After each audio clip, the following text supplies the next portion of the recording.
Salut et bienvenue dans le brief du lundi 3 juin 2019, non sponsorisé par la boisson des diabétiques. Donc c'est le Poca Passion, putain c'est tellement sucré, tellement bon. Parfait pour démarrer la journée. Aujourd'hui la météo du Bitcoin pour commencer. Et un peu plus, même beaucoup plus pour ceux qui veulent améliorer leur trading en général et étendre les analyses sur les altcoins. Avec le Daily Brief, donc mon service privé. Aujourd'hui, on constate que au niveau du weekly, ça s'est terminé sur un magnifique doji, donc une situation d'incertitude absolue, une grosse zone de combat. La semaine a été globalement un magnifique trading range où il ne s'est pas passé grand-chose. On a cru que ça allait descendre, on a cru que ça allait monter, mais non, au final, tout le monde s'entend pour finir là où il a commencé. Donc c'est cette chandelle qui correspond à un doji. Et vous le saurez, c'est la chandelle de l'incertitude. Incertitude qui montre un ralentissement dans le momentum, donc dans le mouvement. On voit qu'on est parti sur un mouvement très parabolique et là, on commence un petit peu à se fatiguer. Donc la question c'est, est-ce que ça va former un top temporaire ou est-ce que on va partir et en fait piéger les bières qui ont voulu call ce top un petit peu trop tôt. Pour l'instant, en tout cas au niveau weekly, on n'a pas de signe de faiblesse à part ce léger ralentissement. Il n'y a rien qui nous dit qu'on va partir bière pour le moment. Le mouvement est quand même extrêmement étendu et un petit retracement ne serait pas négligeable. Donc tout dépend un petit peu de la psychologie de ceux qui hodlent en ce moment, de la conviction des acteurs de ce marché. On constate quand même qu'en daily, on a quand même pas mal de divergences potentielles en RSI qui commencent à se manifester. Ici, une divergence potentielle, donc non confirmée du RSI entre là et là, ce qui implique qu'au moment des confirmations, ça devrait faire mal. Hein. Ça veut dire que ça fera mal, ça fera très mal.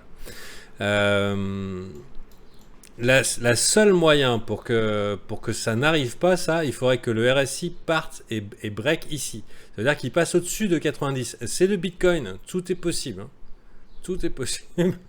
Qu'il nous fasse une structure boule sur le RSI à l'approche des 100 en mode fuck you motherfucker, il n'y a pas de divergence, on part dans les hautes sphères, c'est complètement possible, c'est le Bitcoin, mais on constate quand même une diminution des volumes alors que le prix augmente. Ici, une augmentation des volumes pendant cette petite baisse, donc a priori, il y a des gens qui sont motivés plus pour acheter que pour vendre, et là par exemple, c'est monté pendant 3 jours alors que le volume est en train de se casser la gueule. Donc petite divergence de volume, et on constate que les dernières divergences de RSI entre là et là sont là au moment où je vous parle, j'entends des alertes de liquidation. Donc là en ce moment c'est en train de se casser la gueule. Bon, ça arriverait peut-être un petit peu tard, ça c'est l'avantage de ceux qui viennent pour le live.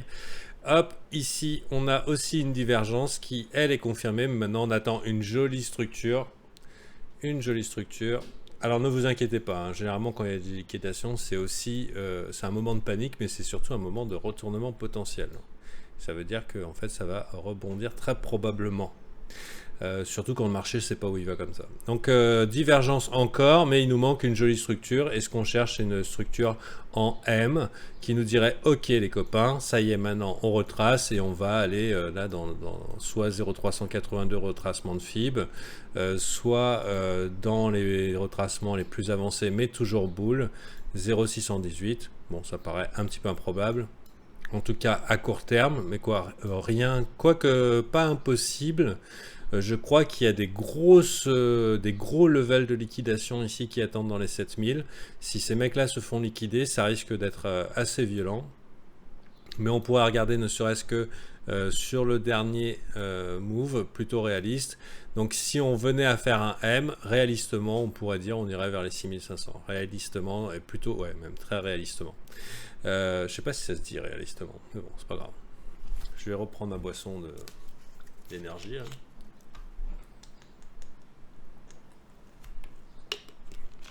Il n'y a pas de caféine là-dedans, mais ça t'injecte des doses de sucre hallucinants. Donc ensuite, passons voir. Donc pour l'instant pas de structure, donc pas d'inquiétude, ce qui signifie tout simplement que nous sommes dans un trading range et que cette incertitude, on dirait que voilà, il y a quand même du mal. Si le marché veut pas aller vers le bas, il va aller tout simplement dans le sens du trend. Et le sens du trend, c'est vers le haut, hein. Il n'y a aucun doute possible. Si vous avez regardé ma vidéo sur les croisements des EMA 9 et EMA 18, le biais institutionnel, aujourd'hui, les professionnels cherchent à longue ce marché. Et même s'il paraît cher, d'un point de vue professionnel, c'est jamais trop cher si c'est pour revendre plus cher derrière, hein. Donc, actuellement, bon, pour l'instant, les bulls sont peut-être inquiets, surtout le public, mais les professionnels sont encore relativement sereins, quoi qu'on puisse voir en court terme qu'il y ait des signes d'affaiblissement de cette tendance. Revenons en 4 heures. L'événement majeur, ça a été ce stop hunt assez explosif ici, tandis qu'ensuite une grosse réjection de prix, et là c'est quand même pas bon signe. C'est la première fois vraiment qu'on se retrouve dans cette situation. Là, on nous fait un petit M en 4 heures, donc petit retracement possible vers le bas. Vous constaterez ça au moment où vous regarderez la vidéo, de l'efficacité de ce genre de structure. M sur RSI, M sur structure. Moi, j'imaginerais bien peut-être un petit passage vers les 8400. Actuellement, et ça fait plusieurs jours, on peut dire que ce marché ne va nulle part et qu'il est dans un mode range. Donc aujourd'hui, tout simplement, hein, si on regarde la chandelle en daily, on est simplement dans une... daily ou j'avais vu ça plus clairement autrement? Comment c'était? C'était quoi? Orly ou 4 heures? Clock? Non. 4 heures. Bon, 4 heures, simplement comme ça, on voit que le marché, il est entre ici et ici. Ici, les boules ont gagné, ici, les bières ont gagné, tout simplement. Et à mon avis, vu qu'on est en range depuis le 27 mai, ça veut dire que ça fait 1, 2, 3, 4, 5, 6, presque 7 jours qu'on n'a pas quitté ce range. La probabilité est qu'on y reste, tout simplement. Ça veut dire qu'il y a de fortes chances que plutôt que de vous jeter sur un breakdown ou un breakout, il y a de fortes chances que le play à faire, c'est une réentrée dans le range, en fait. 9000, on réentre dans le range, moins de 8400. Ouais, 8400 peut-être ici, on pourrait rentrer dans le range. En tout cas, pour l'instant, ça reste du stade du marché qui va nulle part, et à mon avis, ça va prendre quelques temps. Et la bonne nouvelle, ça va être pour les altcoins. Au niveau court terme, donc en 4 heures, on voit quand même un setup qui se fait. Donc, petit trade à prendre. Personnellement, je ne prendrais pas des trades 4 heures qui seraient du côté bear parce que c'est contre le trend, donc contre la tendance. Donc, personnellement, j'aurais plutôt tendance à être toujours dans une stratégie à chercher les longues, hein. Et dans ce cas-là, au niveau, voilà, une heure, pour moi, le setup, il est propre. Vous constaterez que sur le Bitcoin, 0,618 est un point très important et généralement un endroit de retournement.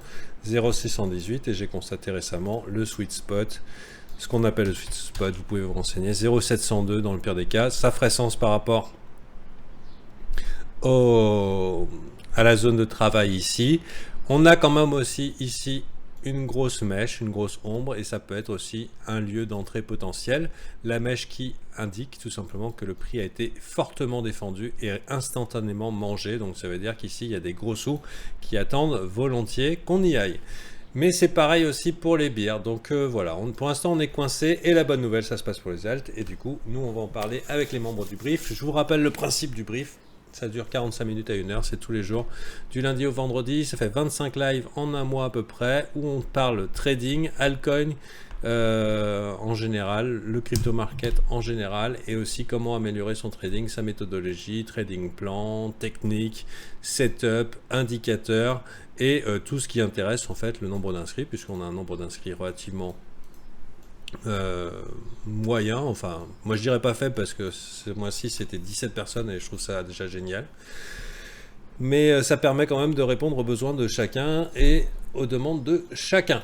Je vous dis à très bientôt pour la suite de la météo du Bitcoin, c'est-à-dire demain.